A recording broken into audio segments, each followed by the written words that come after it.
lendo a carta de São Paulo aos Romanos, hoje lemos um trecho do capítulo 7. O capítulo 7 da carta aos Romanos, para mim, é um dos textos mais sinceros da história da humanidade. É difícil encontrar uma expressão tão nítida, tão clara da nossa condição miserável, confessada humildemente por São Paulo nessa epístola. Ele diz: irmãos, estou ciente que o bem não habita em mim, isto é, na minha carne. Ou seja, a carne é propensa ao mal. A carne é insaciável, a carne quer o pecado. Por isso, não há nenhum tipo de possibilidade de viver uma vida verdadeiramente espiritual, senão mortificando, matando a carne. Ou seja, nós somos chamados a renascer no Espírito e nos edificarmos no Espírito, a renovarmos a nossa mente. Mas a nossa carne nós temos que matar. Aquele que tem algum tipo de autopiedade, que se trata com moderação, que se trata com parcimônia, não consegue ter vida espiritual. É preciso abraçar a cruz. Diz ele: pois eu tenho capacidade de querer o bem, mas não de realizá-lo. Com efeito, não faço o bem que quero, mas faço o mal que não quero. Qual ser humano nessa terra, com exceção de Nosso Senhor e de Nossa Senhora, não puderam dizer isso aqui? O bem que eu quero fazer eu não consigo. Por exemplo, vai começar o ano. Este ano eu leio a Bíblia inteira. Não consegue. Eu vou fazer uma dieta tremenda. Não consegue. Eu vou fazer um propósito de tantos dias, conseguir tal. Todo dia eu vou rezar, tal. Não consegue. Ao passo,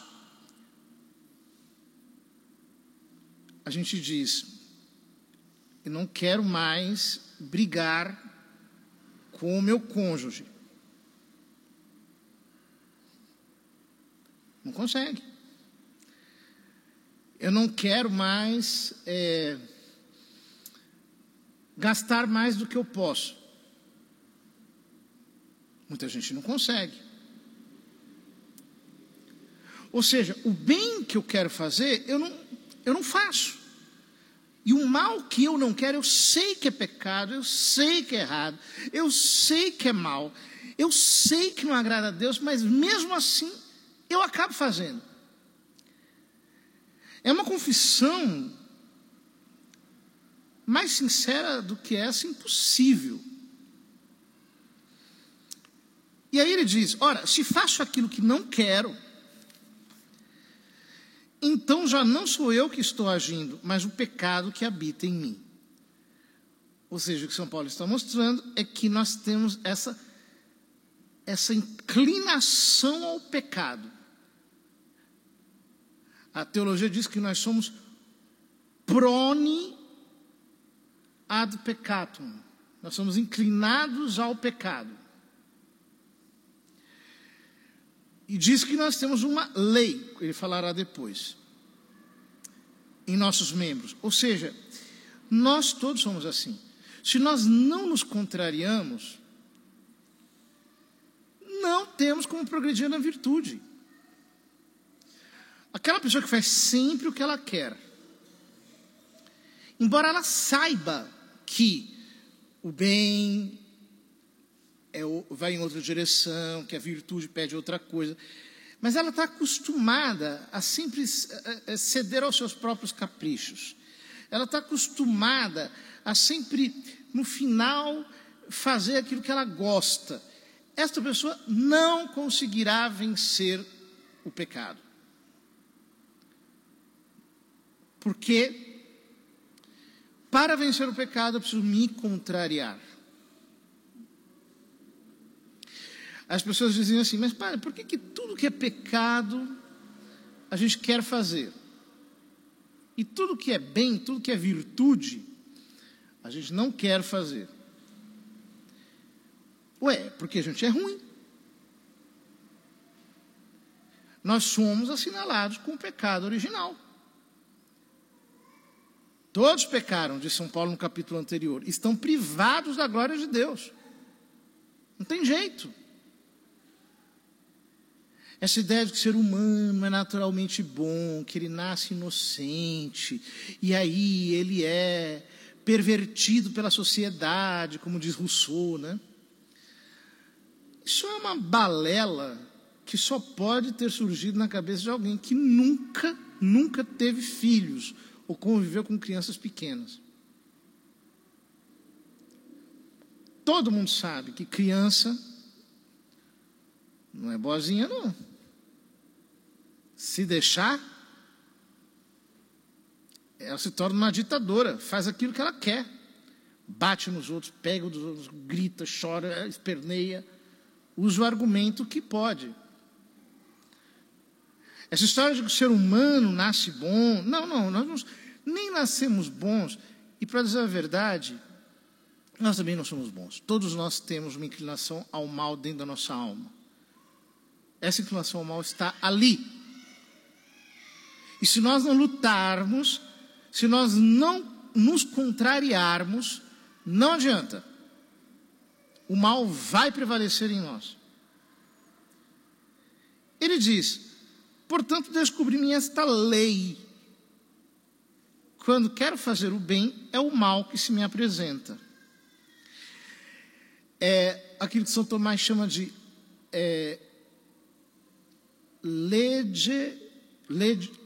lex fomis peccati.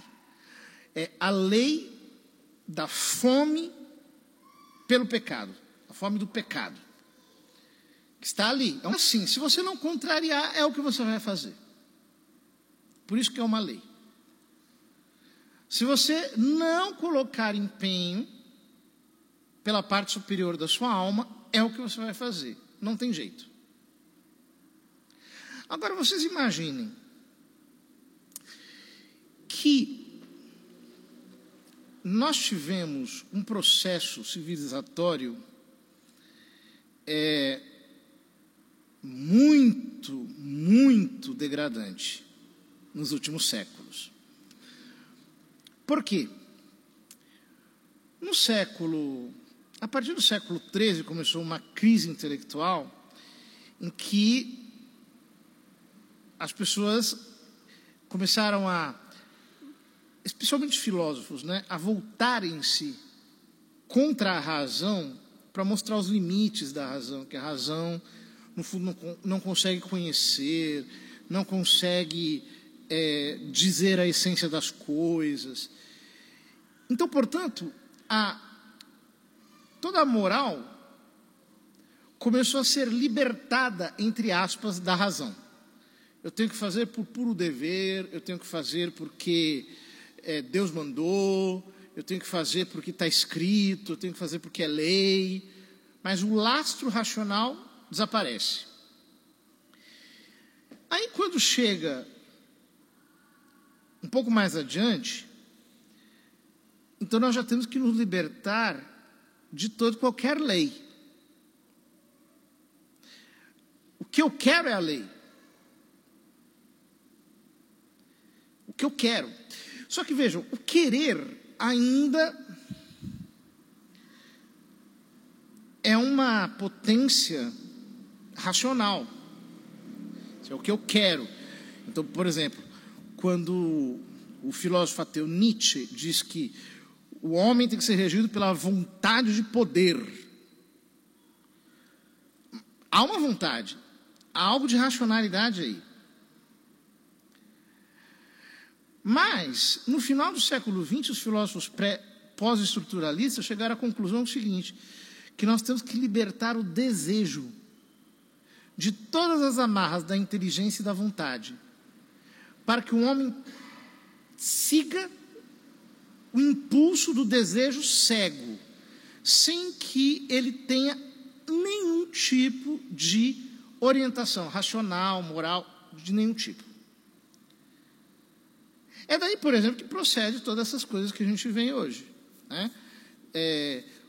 Hoje eu quero me relacionar com uma pessoa, com duas, da mesma natureza, de outra natureza, quero fazer tal coisa ou qual.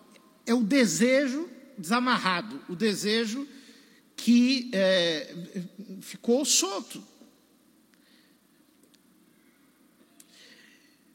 O que acontece? Mesmo os filósofos mais modernos, mas que não embarcaram nesse tipo de loucura, teriam muitas restrições a isso, porque se você deixa os desejos completamente desnorteados e faz as pessoas seguirem a ditadura das pulsões, você não vai ter nenhuma civilização que vai sair daí, você não vai ter nenhuma ordem, o que você vai ter é o caos absoluto.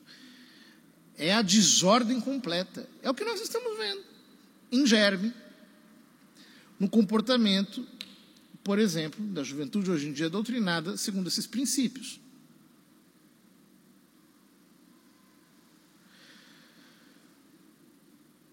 Mas nós não podemos seguir esses princípios. Justamente porque nós sabemos, como diz São Paulo aqui, que há em nós uma lei do pecado. Há em nós uma propensão ao que não presta. Se você for fazer o seu desejo, você não levanta da cama para trabalhar. Se você for fazer o seu desejo, você não estuda. Se você for fazer o seu desejo, você não constrói uma família. Porque o desejo é cego.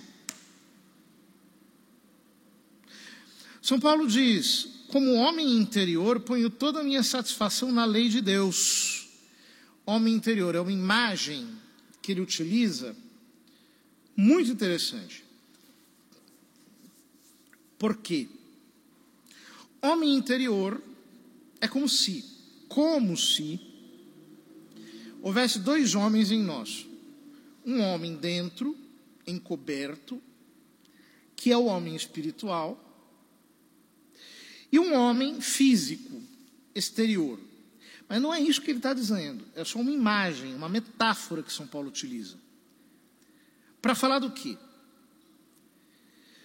Quanto mais eu cresço na espiritualidade, quanto mais eu me espiritualizo, mais eu me comprazo da lei de Deus. Eu vou sendo absorvido pelo Espírito Santo. E uma outra lei, da qual São Paulo falará no capítulo 8º, que é a lei do Espírito que dá vida, nos resgata da lei do pecado e da morte. Ele diz exatamente, amanhã é festa São Judas Tadeu, então nós não vamos ler a continuação. Mas é o que ele diz: os que vivem segundo a carne aspiram pelas coisas da carne. Os que vivem segundo o Espírito aspiram pelas coisas do Espírito.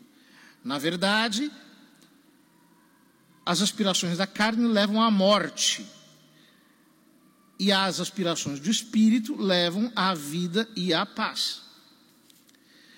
Então ele mostra duas tendências. A tendência do homem interior, quanto mais for robusta, e quanto mais um homem interior, o homem espiritual, se desenvolver através da oração, através dos sacramentos, através de uma vida de intimidade com Deus, tanto mais a lei do Evangelho vai crescer em nós, vai se tornar em nós um impulso mais forte e determinante. Agora, Se eu não vivo a partir da fé, e vivo a partir dos meus sentidos, se eu vivo como um homem exterior, então a minha carne vai me subjugar à sua escravidão. Eu vou me tornar um escravo da minha carne. Vou fazer aquilo que a carne mandar eu fazer. E a carne é cega, é insensata. Como um homem interior, ponho toda a minha satisfação na lei de Deus. Mas sim do pecado, essa lei que está em meus membros. Isso nunca vai desaparecer de nós. Nunca vai chegar o dia que você vai dizer assim: nossa, que delícia acordar às 5 horas da manhã. Nossa, que maravilha comer esse pouquinho de comida aqui sem sal, sem gordura. Oh, que maravilha eu ter que aguentar uma pessoa cheia de defeitos do meu lado. É ótimo. Nunca vai chegar esse dia. Por quê? Porque há uma lei dentro de nós, que é a lei do pecado e da carne. Ela só irá ficar, digamos assim, amortecida se nós tratarmos a nossa carne com rigor. Você não pode... É que nem um animal, né? Aliás, São Paulo diz que esse é o homem animal. Se você trata com abundância, se você faz tudo o que ele quer, ele devora tudo. É você que racionaliza. Pega um pacote de ração e dá para um cachorro. Ele vai comendo. Come quando ele quer, fica imensamente gordo, né? A carne é assim. Nós temos que tratá-la com rédeas curtas, para que ela não nos subjugue à sua vontade. Continua São Paulo: infeliz que eu sou. Mortal, né? Porque esse corpo vai morrer. Infeliz que eu sou. Ou seja, enquanto nós estamos aqui, não adianta, é vale de lágrimas, como nós dizemos na Salve Rainha. Aqui é o tempo de lutar, é o tempo de guerrear contra nós mesmos. Não pode ter tréguas. Graças sejam dadas a Deus por Jesus Cristo nosso Senhor, porque só Deus, pelo seu Espírito, pela sua graça, pode nos livrar do peso e da escravidão da nossa carne. Porém, São Paulo começa já o capítulo seguinte dizendo: irmãos, já não há mais condenação para aqueles que estão em Cristo Jesus. Pois a lei do Espírito que dá a vida em Jesus Cristo te libertou da lei do pecado e da morte. Com efeito, aquilo que era impossível para a lei, já que ela estava enfraquecida pela carne, Deus o realizou, tendo enviado o seu próprio Filho numa condição semelhante àquela da humanidade pecadora, e por causa justamente do pecado, condenou o pecado em nossa condição humana, para que toda a justiça exigida pela lei seja cumprida em nós, que não procedemos segundo a carne, mas segundo o Espírito. Ou seja, por mim mesmo estou condenado. Mas pela minha fé na obra de Jesus Cristo, porque eu coloco toda a minha esperança no que Ele fez, toda a minha segurança nele, porque eu me agarro a Ele, através da vida de oração, através da vida sacramental, eu me firmo em Cristo. Então, se eu escolho viver da fé, o poder de Deus começa a operar em mim, porque o Evangelho é um poder que age naquele que crê. Eu paro de viver segundo os meus sentidos e começo a viver uma vida espiritual, e quem começa a viver uma vida espiritual, começa a receber a graça de Deus, e daqui a pouco está detestando o pecado. Tudo isso é maravilhoso. porque nos mostra que realmente é possível a santidade, mas não pelos nossos méritos. Nós não somos estoicos. Está na moda o brinde estoicismo. Não, nós não somos estoicos, nós somos cristãos. Nós somos salvos pela graça de Deus que opera em nós o querer e o fazer. Não é por nós mesmos, é pela oração, é pelo sacramento, sendo uma dependência radical de Deus, colocando toda a nossa confiança sobre Ele.